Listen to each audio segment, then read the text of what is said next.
Hi, I'm Gardener Scott, and today I'll be showing you how you can make a hoop house for your raised bed garden. Also known as a plastic cold frame or a mini greenhouse, this is a great way to extend your growing season on the front side or the back side, easy and for very little cost. I'll be showing you how to make a hoop house for a standard size raised bed. This one is 8 feet long and 4 feet wide. The supplies are very simple. The basic construction is just PVC pipe. I'll be using 10-foot long pipe. This is 1/2 inch schedule 40. To make the structure hold together a little bit better, rigidity, we'll be adding a 1x2 that's also 8 feet long. The whole thing will be covered by plastic sheeting. I'll be using 3.5 mil. I have 10-foot wide strips, which basically matches up perfectly with the 10-foot wide PVC hoop once it's put into place. This is 25 feet long, but we really only need half of that. So a 25-foot roll is enough to do 2 complete beds. To hold the plastic in place, I'll be using spring clamps. I'll also be using metal C-clamps to hold it to the bed itself. So with some screws and a hand drill, that's all I need to put it all together. These C-clamps, metal straps basically, that are screwed into the wooden bed will hold the PVC in place. I'm mounting them 2 inches below the top at 2 feet intervals. They're strong, sturdy, they're not going anywhere.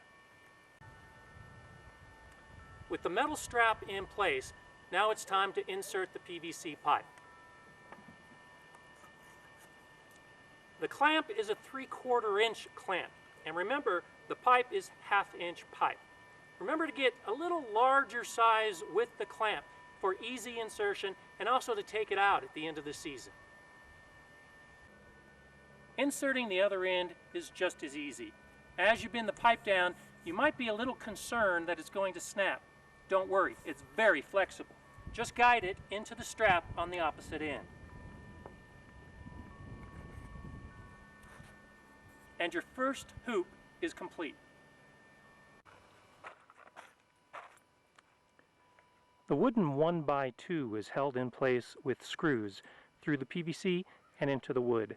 This is basically a spine that makes the structure stronger than just PVC pipe alone. I pre-drilled guide holes in the wood and also drilled holes ahead of time through the PVC. Right now this hoop house is 4 feet high. That's from the center spline down to the soil. I want to cover this completely with plastic. So I've cut a 16-foot length of my 10-foot wide plastic. That will allow the 4 feet on each end and the length of the bed. 8 feet plus 4 feet plus 4 feet. Remember, this is a 25-foot roll, so there's still 9 feet left over. That'll be enough for one of my smaller raised beds. With the plastic draped over the hoops, you're now ready to secure it in place. I'm using these spring clamps. They're pretty inexpensive and they do a great job.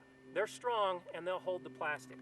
With the edge of the plastic draped over the edges, I've pulled it tight and now I'll use the spring clamp to hold it into place. You can see I still have a little snow on the ground. It's February here in Colorado. But the temperature inside this hoop house is already climbing and will remain warmer than the outside air. The edges of the plastic drape over the edges of the wood and completely enclose the space within. And here's my finished hoop house. I was able to complete this project in less than 30 minutes and it took less than $20. I'll be able to start growing plants inside this house a full month earlier than with the beds that have no hoop house. I think that's a great opportunity to get a jump start on the season. I'm Gardener Scott. Enjoy gardening.